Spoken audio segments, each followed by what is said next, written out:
Y ahora damos comienzo a nuestro programa Encuentro Histórico.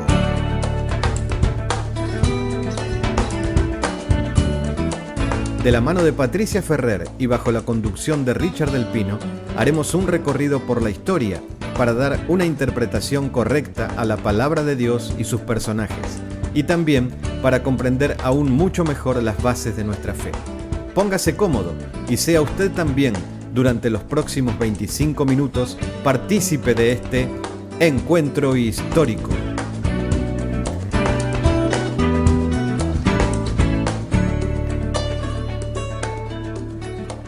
Aquí estamos en el estudio de Olivo Natural Radio, gustosos de poder comenzar nuestro nuevo programa de historia, en este caso, la historia del cristianismo.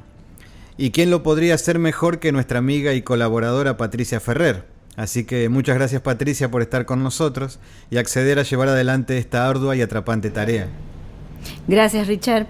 Buenos días a todos y la verdad que estoy muy agradecida a ustedes porque la verdad que esto es algo que a mí me pone muy contenta, el poder comentar el producto de las investigaciones de muchos historiadores que han podido llevar adelante este nuevo conocimiento. No, la verdad que si hay alguien que tiene que estar agradecido, de verdad, somos nosotros por poder contar con vos. Bien, en principio comenzaremos con un programa semanal de 30 minutos. Luego veremos si se dan las condiciones para ampliarlo a 1 hora o seguir con este formato de 30 minutos. Esto lo iremos viendo con el transcurso del tiempo y con el deseo de nuestros oyentes. Hoy comenzaremos con una introducción del origen del movimiento de Jesús. Y creo yo que habría que tal vez remontarse a un tiempito atrás para poder entender más en profundidad esto que queremos hablar hoy, ¿no es cierto? Sí, básicamente a mí me gusta mucho, estoy muy de acuerdo con lo que dice un historiador español, que su nombre es José Montserrat Torrents. Ajá. En su libro de la Sinagoga Cristiana, él apunta metodológicamente que normalmente la historiografía, en cuanto a cuando se empieza con la historia del cristianismo, sí, a veces lo ha puesto, el sujeto de la historia no lo ha puesto a quién tiene que ser realmente, ajá, sino que normalmente se hace, digamos, o se comienza de esta manera: historia del cristianismo o historia de la iglesia con un trasfondo, ajá, judío, por ejemplo, claro, ¿no? Claro. Entonces, ¿qué pasa? Él le apunta a que en este caso sería el actor, sí, digamos, o el sujeto de la historia sería el cristianismo, uh-huh, y el telón de fondo que sería el judaísmo. Claro, y en realidad, claro, en el siglo I, uh-huh, en el siglo I sobre todo, es hasta el año 70, es exactamente a la inversa. Claro, el sujeto de la historia y el actor de la historia es el judaísmo. Claro. O sea, todavía no podemos hablar de cristianismo como religión ya uniforme, o sea, organizada. Eso, establecida. Claro. Exacto, eso es a partir del siglo II, III. Claro, claro. Entonces tenemos que hablar de los movimientos diferentes judíos que existían en ese momento, claro, sobre todo en la tierra de Galilea, uh-huh, y de Judea. Y claro, después tenemos que hablar también del judaísmo de la diáspora, que era muy numeroso, o sea, claro, en el resto del imperio. Para eso apuntaba cuando te decía que en esta introducción del origen del movimiento de Jesús era importante comenzar un poco más atrás. Tal vez quieras comenzar con el tema acerca de Galilea. No sé si te parece sí, hacerlo perfecto, de esa manera. O sea, ahí es donde empieza el movimiento de, claro, Jesús, concretamente. Uh-huh. O sea, la zona geográfica donde se inicia primero con Juan el Bautista, uh-huh, ¿no es cierto? Y después con el movimiento de Jesús. Es decir, este grupo de personas que los seguían a ellos son judíos piadosos, judíos de gente muy sencilla, muy diferente a veces en el sentido de clase social, me, uh-huh, refiero al judío de Jerusalén y al judío de la diáspora. ¿En qué sentido? En que era gente muy de clase social más bien baja, uh-huh, eran campesinos o artesanos también, claro, sobre todo carpintero, o sea, y todo también había otros oficios que, uh-huh, Joaquín Jeremías también explica muy bien en su libro. Muchos tenían oficios así bastante despreciados, digamos, uh-huh, por parte de la gente de Jerusalén, claro, que eran los camelleros, o sea, la parte, los que se encargaban de los transportes, los comerciantes, es decir, todo ese tipo de oficios para el habitante de Jerusalén era algo como de ser, o sea, motivo de desprecio porque siempre los contactaban con los gentiles, claro. ¿no es cierto? Y siempre... Perdón, una pregunta, Sí. como porque vamos a tener en mente que muchos hermanos o amigos que nos están escuchando tienen cierto conocimiento, otros tal vez tienen un poco menos de conocimiento, y más o menos como para ambientarnos geográficamente, ¿a cuánto estaba más o menos Galilea de Jerusalén? Entre 100 y 200 kilómetros, más o menos. Sí. Estaba al norte, que es lo que vendría a ser hoy lo que está en los Altos del Golán, y está ligado, digamos, a la frontera con el Líbano y Siria, donde hay justamente tanto conflicto ahora. Claro. Después era entre medio de Galilea y Jerusalén estaba toda la parte de Samaria. Claro. Es decir, toda una zona donde estaba comunidades gentiles. Claro. Y ya te digo, políticamente lo que estaba administrada por Herodes Antipas, en el momento en que nace Jesús, cuando ya surge, o sea, cuando surge, mejor dicho, el movimiento de él y de Juan el Bautista, el que estaba ahí en el poder era Herodes Antipas, el hijo de Herodes el Grande. Claro. Ahí, justamente, esta era una zona donde justamente era el caldo de cultivo de toda la insurgencia, de la resistencia nacionalista. Claro. Ahí, por ejemplo, se dice que ya Judas el Galileo, que inclusive el libro de los Hechos lo menciona, él había iniciado ya el movimiento de insurgencia en el año, quiero decir, 5, 6, 7, entre esos años más o menos. Acuérdate que la cronología nunca es exacta, porque se mueve con otro calendario, sí.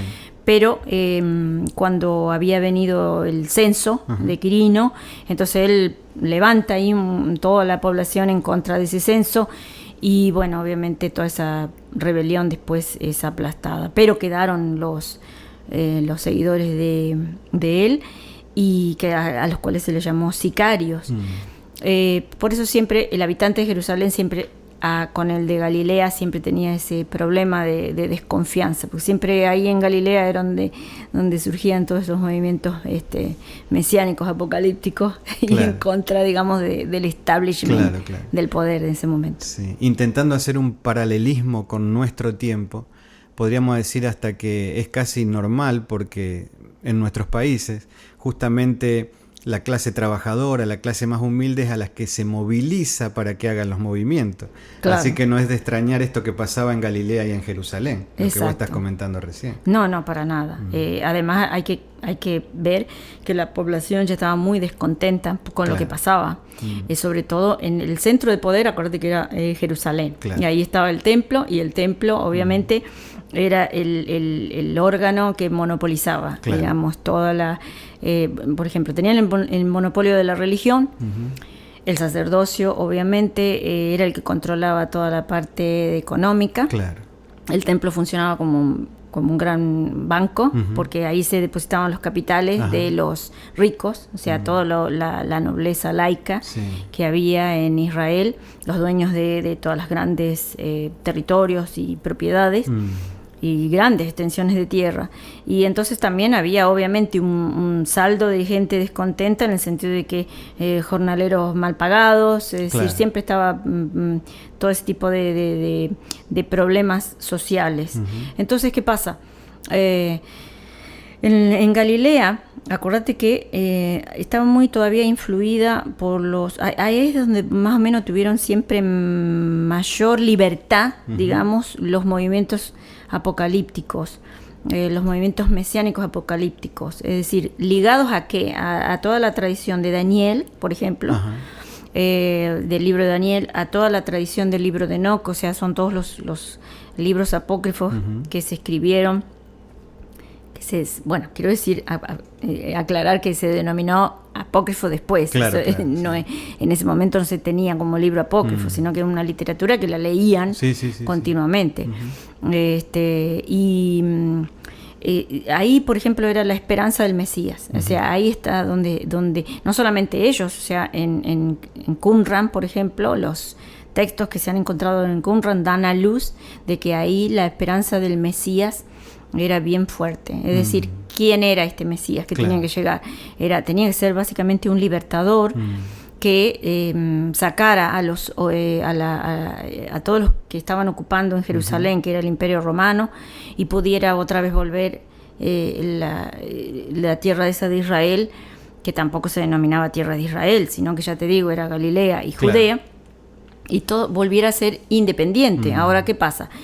El problema de la independencia ya había fracasado con los macabeos, porque ese intento de independencia que empezaron los macabeos, pero que siguieron con los sucesores, que fueron los asmoneos, hicieron un desastre ahí, a tal punto que hicieron justamente traer todo el poderío romano y asentarse ahí a raíz de los problemas y que ellos habían traído ahí a la región, sobre todo las disputas del poder, por el poder político, quiero decir, y por el quién estaba ocupando el sacerdocio, el sumo el sacerdocio ya en ese tiempo, habíamos hablado en otra oportunidad, que era ilegítimo, en el sentido de que ya no estaba siendo elegido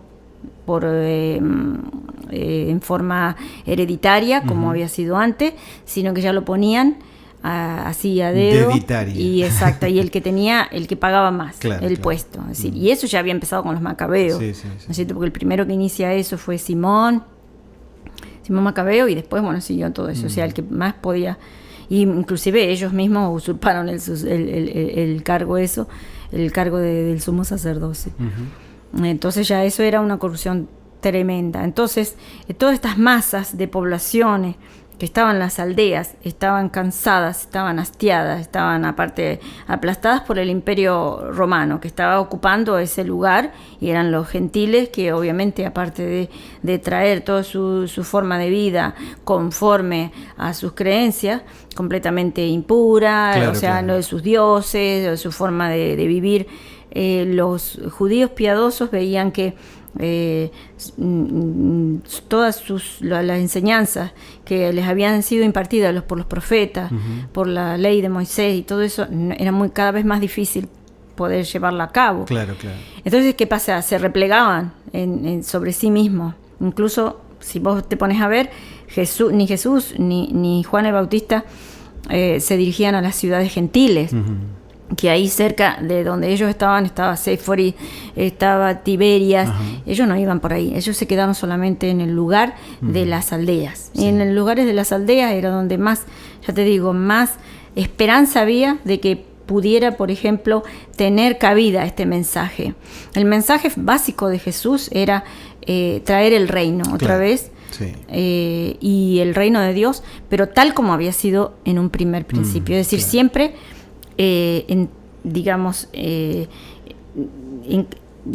entroncado sería la palabra, o por ejemplo, o sería insertado dentro de toda la tradición profética. Después de Moisés, están todos los profetas, sobre todo la línea de Jeremías, ¿no es cierto?, de Isaías. Es decir, ahí es donde hay que insertarlo. O sea, no aparece con un... O sea, esto que parece una tontería a veces o muy obvio, lo aclaro porque a veces la teología después posterior lo que hace es elaborar una cristología muy diferente y te lo hace aparecer a Jesús como algo muy diferente al judaísmo de ese momento, como que es algo que inicia, que no estaba antes. O sea, no, es todo lo contrario. O sea, el personaje Jesús es una... tenés que verlo desde ese punto de vista. O sea, en medio de los movimientos de renovación mesiánicos, que apuntaban, ya te digo, a la venida del reino. Y la venida del reino no era tampoco tan... No se entendía, hay que entender esto, que son semitas todos, ¿no? Y entonces no son griegos, por lo tanto no pensaban de una manera...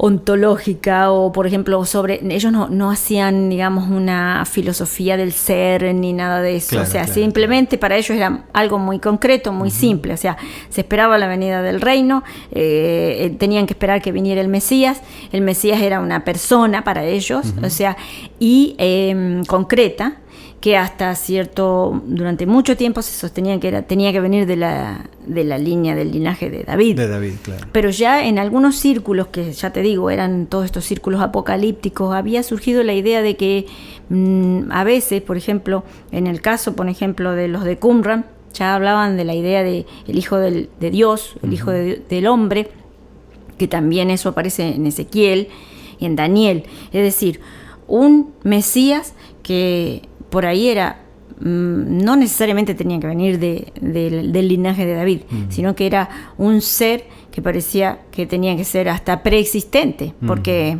en los textos de Qumran, que ahora ya te digo, han dado a luz la idea de que el Mesías podía llegar a ser preexistente. O sea, porque eso también lo aclaro, porque muchas veces se ha pensado que la idea de la preexistencia de Jesús es un invento cristiano. Claro. Y no, ya en este caso han dado a luz estos textos de Qumran, de que ya en los movimientos judíos de ese tiempo, que ya te digo, son solamente los mesiánicos apocalípticos. O sea, o mesianológicos, como le dice el doctor Mario Sabán a este primer grupo, mesianológicos, o sea, son corrientes prácticamente al margen del templo. Volviendo a Galilea. Sí. Puedo entender, de acuerdo a todo lo que vos estás explicando ahora muy bien y detalladamente, que el pueblo, en ese momento esperaba a su libertador, al Mesías, profetizado justamente por los profetas, y esperaba como dos tipos de liberación. Una era de la esclavitud de los romanos, pero otra también, como ellos vivían tan lejos de lo que era el poder, también de la esclavitud legalista y económica de sus mismos líderes, que estaban gobernando el templo de una manera que no era la correcta. Impropia, exacto. Y de acuerdo a como ahí se movía todo lo que es el poder, a ellos, en cierta forma, a través de convenios, a ellos les convenía que los romanos estén en el poder. Claro, lógicamente. Entonces, en realidad, el pueblo de Galilea, lo que vos estabas explicando recién, esperaba esos dos tipos de liberación, de los romanos y de sus mismos líderes políticos. Exacto. ¿Es así? Sí, es así. Y ahí es donde la idea, surge... exacto, es la idea del Mesías que ellos tenían. Claro. Que tenía que ser alguien que los viniera a liberar del yugo de Roma, y salieran todos los ocupantes de ahí, y por otro lado establecer el verdadero reino de Dios, es decir, llevar, digamos, o sea, sacar toda esa corrupción que había en el templo y llevarlo al camino correcto, entre comillas, ¿no? Y esa, ya te digo, esa incluso no solamente eran ellos, solamente los samaritanos también estaban esperando. Es decir, era una época de opresión. Es decir, normalmente siempre las ideas de la esperanza mesiánica aparecen en un momento de opresión, que ya te digo, concretamente comienza a partir de la invasión de los Seleucidas, cuando se instalan ahí y surge, digamos, todo el movimiento de resistencia macabeo, y después, ya te digo, todo eso quedó flotando. Esos otros grupos que producen literatura apocalíptica, que ya te digo, entre tantos que hay, se pueden mencionar lo más famoso, el libro de Enoc, la Asunción de Moisés, hay los oráculos sibilinos. O sea, hay tanta literatura de ese tiempo que ya andaba dando vueltas por ahí, que todos hablaban de la venida del Mesías, Entonces Jesús y sus seguidores, digamos, los tenemos que entroncar ahí. Claro. Esos son los que verdaderamente eran hombres y mujeres con fuertes convicciones religiosas, y además prácticamente se los puede comparar a Jesús con un hasid, es decir, un sabio bastante no pacifista en el sentido de que no lo podemos comparar con los pacifistas modernos, sino más bien era una persona que tampoco alentaba la rebelión a través de las armas, porque también estaba, ya te digo, el otro movimiento insurgente, que eran los de los sicarios. Todavía el grupo de los celotas no se había organizado, eso se organiza después en el 66. pero sí había muchos grupos ya insurgentes que querían tomar las armas. Es decir, había que traer el reino a través de las armas. Claro. No, sí es entendible y lo bueno de esto es poder hacer como una especie de introducción y dibujar en nuestra mente cómo era el ambiente en ese momento. O sea, porque lo que nosotros conocemos hoy a través de lo que es el cristianismo hoy en día no se profundiza mucho en este tipo de cosas. Por eso es que la intención nuestra de Olivo Natural es justamente traer este tipo de cosas para que nuestros amigos y hermanos puedan visualizar las cosas de otra manera. Esto es historia que está de acuerdo con la palabra de Dios. Y la palabra de Dios está de acuerdo con esta historia, no se contradice ninguna de las dos cosas. Estamos haciendo como un pantallazo general de cuál era el ambiente en el cual nació Jesús. Jesús no estaba todo el día elevado en el aire, sino que él, claro, nació y vivió y convivió con grupo de gente donde ahí existía la política, existía la religión, existían las tradiciones y ahí estaba inmerso Jesús. Exacto. No estaba en el aire flotando todo el día. Él era, podríamos decirle, que no se malentienda esto, uno más dentro de ese grupo que estaba ahí. O sea, no estamos diciendo que ahora no vamos a reconocer la figura de Jesús. Él es el Mesías, es mi Señor al cual amo con todo mi corazón. Ya, lógico. Solamente que es importante razonar y entender de que Él se movía dentro de ese ambiente. Exacto, en ese tiempo. Y por eso quisimos hacer todo esto. No sé si ahora a partir de esto ya quieres empezar con la figura de Jesús o necesitas algo más para que quede más claro todo este tema del pueblo de Galilea, de todo lo que estaba pasando en ese lugar. No, básicamente era mostrar, digamos, que bueno, estamos todavía en la introducción, ¿no es cierto? Con los problemas, los conflictos que surgen después de las comunidades, vamos a hablar más detalladamente más adelante, pero básicamente lo que había que dejar en claro acá, que es un poco lo que vos decís, es que nosotros cuando entendemos esto, que fue prácticamente un movimiento básicamente apocalíptico, mesiánico apocalíptico, cuando decimos esto, muchas veces nos vamos a encontrar con el desafío de empezar a ver de que la enseñanza de él muchas veces no coincide exactamente con lo que después la teología cristiana elaboró, y mucho menos ahora, porque en realidad lo que ahora muchas veces está muy teñida de la cultura dominante en la cual se desarrolla.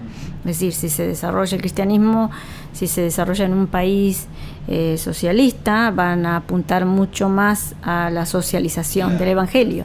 Si se desarrolla en un país capitalista, se va a hacer todo un evangelio orientado todo hacia promover el éxito y la búsqueda de la felicidad y el individualismo. Pero ese va a ser el gran desafío de nosotros, que cuando a veces normalmente a los teólogos no les gustan mucho los historiadores. Yo soy consciente de que no les caigo bien, no les caemos bien a los teólogos, porque muchas veces la historia contradice la teología, es decir, la elaboración teológica de un hecho. Claro. Bueno, pero básicamente cuando nos pusimos de acuerdo y decidimos hacer esto, sabíamos que lo que estamos haciendo nosotros, claro, no es exactamente lo que se ve comúnmente hoy, lo que se escucha en la radio, lo que se ve en la televisión o lo que se ve hasta en las mismas iglesias, y no estamos ni menospreciando, ni menoscabando, ni ninguna de esas cosas. Todo lo que se está haciendo solamente es que lo que intentamos hacer es que nuestros amigos, nuestros oyentes, tengan una idea mucho más clara, más elaborada y más profunda, y conozcan mucho más el trasfondo de aquel al cual hoy llamamos nuestro Mesías y nuestro Salvador. Entonces ¿cuáles son las intenciones? Conocer quién es, conocer de dónde viene y conocer cuál es su propósito. Exacto. Entendiendo bien todas esas cosas, vamos a poder desarrollar mucho mejor nuestra vida en el Señor. Exacto. Así que justamente es eso. Ya lamentablemente se nos termina el tiempo. Creo que este fue un buen comienzo para poder dar, como había dicho hace unos momentos, un pantallazo general de todo lo que era el lugar y el medio ambiente donde nació la figura del Mesías, de Jesús, y a partir del próximo programa ya estaremos adentrándonos en todo lo que es la figura de Jesús y el cristianismo en general. Nos encontraremos el próximo martes a esta misma hora para seguir siendo partícipes de este encuentro histórico. Este material también está a su disposición en CDs. Si usted desea obtener más información, por favor escríbanos a info@olivonatural.org y gustosamente se lo haremos llegar. Encuentro Histórico es una producción exclusiva de Ministerios Olivo Natural.